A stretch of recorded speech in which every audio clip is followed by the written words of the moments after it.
Marilyn here from NCBI Children and Young Persons team. This video is about learning through play using lightbox activities. Why use a lightbox or light panel? It can be fun and mesmerising for children. It helps to increase attention. It can develop fine motor skills and awareness of light, colour and objects. It can develop visual skills such as tracking, scanning and eye-hand coordination. The high contrast background and the light box's illuminated surface makes a variety of visual tasks easier to perform. Using brightly coloured items can motivate students to utilise their vision. Some materials that you can use with a light box or a light panel are acetate sheets. Clear or coloured, they can be used to cut translucent letters or number stencils. You could use coloured ribbons, projection markers, plexiglass shapes and blocks, coloured cups for counting, clear Ziploc bags with glitter or shaving foam in them, clear plastic trays, coloured tissue paper, crayons on thin white paper, thin boldly patterned wrapping paper, three-way mirror, stencils, coloured cellophane, cookie dough cutters, plastic coloured cutlery or coloured blocks. A video demonstrating light panel activities, shapes learning and sensory fun. To demonstrate some light box activities, I'm going to use a light panel. So this light panel is A2 in size. It's slim, so it's portable and light, and these can be purchased online. Now this panel has 3 settings which I'm going to show you, and I think the first setting would give you the same light as a DIY light box would. So a DIY light box is inexpensive to make and would also illuminate activities for children with low vision.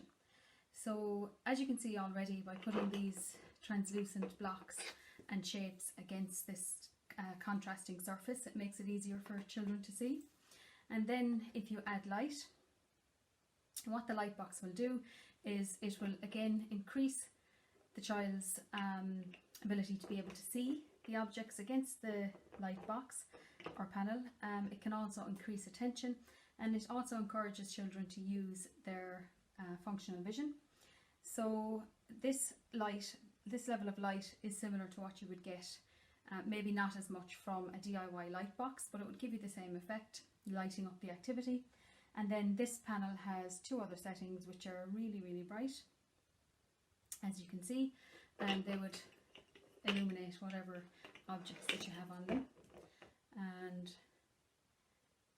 this room has got some good light in it today, so depending on the child's level of vision, you can decide what level of light you want to use and whether a DIY light box in a dimmed room would be sufficient. A learning activity using a light panel or a light box. This activity focuses on learning about shapes, so naming shapes, recognizing shapes and matching shapes. So I have some translucent shapes. These can be bought specifically for using against a light box or a light panel. And you can also then buy shape sorters that will come with the shapes. This one I've made myself using a piece of card, and I've cut the shapes out. And you can also cut the shapes yourselves using acetate sheets. So coloured acetate sheets would work just as well against a light panel. So firstly, you could start with just presenting the shapes one at a time and naming the shapes. So rectangle, circle and so on. You could also present your matching card here, and what you could do is maybe you could block off most of the shapes except for the one that you're actually working on. So here we have the triangle, and then you would present the triangle, which would light up against the light box. You can't see it as well here, but the child can see very clearly where the shape fits, and then they match the triangle into the shape sorter, and then you could present another shape. So here we have the square, and then the child would match the square into the shape sorter, and so on. And they're learning all about shapes, naming, matching, and recognising different shapes using a light box or a light panel. This is a fun sensory and learning activity using a light box. Can also be done without a light box. So what you need is a Ziploc bag, some letters either printed out or you can write them yourself as you go along. You need some paint and some shaving foam. So what you do is you take your Ziploc bag and you just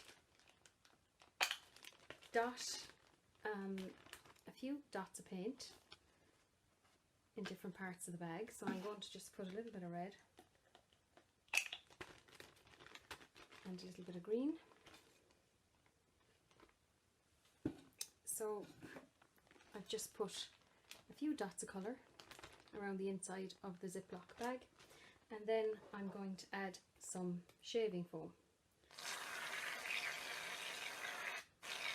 And there's a lovely smell of the shaving foam which adds to the activity. So what you need to do is just before you close the bag, try to get some of the air out by pushing the shaving foam towards the bottom of the bag and then pushing the rest of the shaving foam towards the top of the bag, and then you simply seal it, and then you can let your child play and spread the shaving foam as much as they like and spread the colour inside so they can move the paint around.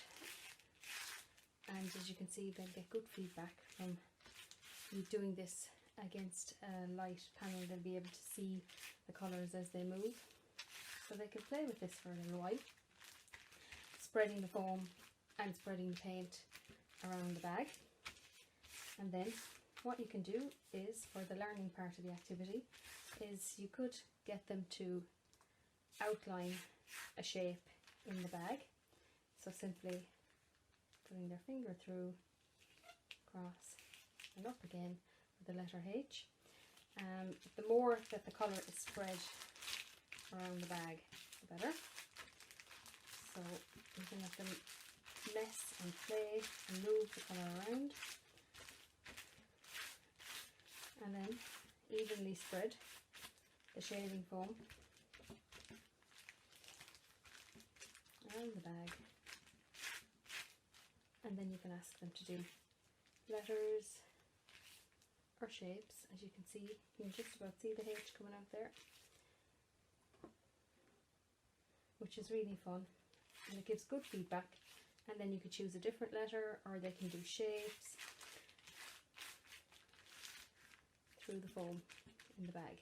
Now you can also, if you don't have a Ziploc bag, you could also just use a plastic sleeve. So this is like an A4 sleeve, and I just have sellotape across the top to keep the shaving foam inside. Again, they can just mess and move all the shaving foam and the colour around the page. Get some really nice sensory feedback, and try to, like I said, have as little air in the bag as possible. And then, depending on what shape you want them to practice or letter that you want them to practice, you can draw the letter through the shaving foam in the sleeve. Other activities that you can try would be pegboard activities against the light box or light panel.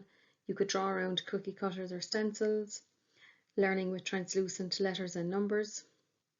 You could light up sensory bottles against the light panel or light box, play with items over the light box like custom jewellery, beads, transparent plastic squares or cups. You could play with water-soaked jelly worms. They're transparent, colourful and provide a really satisfying sensation. Or you could try some marble art. For information and links to creating sensory bottles and light box activities, you can contact your local community resource worker. On this slide, there are images of 3 colourful sensory bottles and a child placing coloured beads over a pattern on a light box. You can create your own DIY light box. The materials you would need is a 60 by 40 white frosted container with flat surface lid, 3 battery operated LED lights, they're safer than using fairy lights, and some aluminium foil. The instructions would be that you put the foil at the base of the container, apparently it reflects the light better, and then spread the LED lights evenly on top of the aluminium foil and close the lid and start playing. And we would recommend that there's always an adult supervising any activities with a light box or light panel. You can find more information on a DIY light box on busylittlebunnies.com. And on this slide there is an image of a young boy playing with coloured shapes using a DIY light box. Many thanks for listening. Our Children and Young Persons team are available for further information and support and can be contacted on our helpline below. The NCBI National Helpline is 1850 33 43 53, and you can also find information on our website www.ncbi.ie.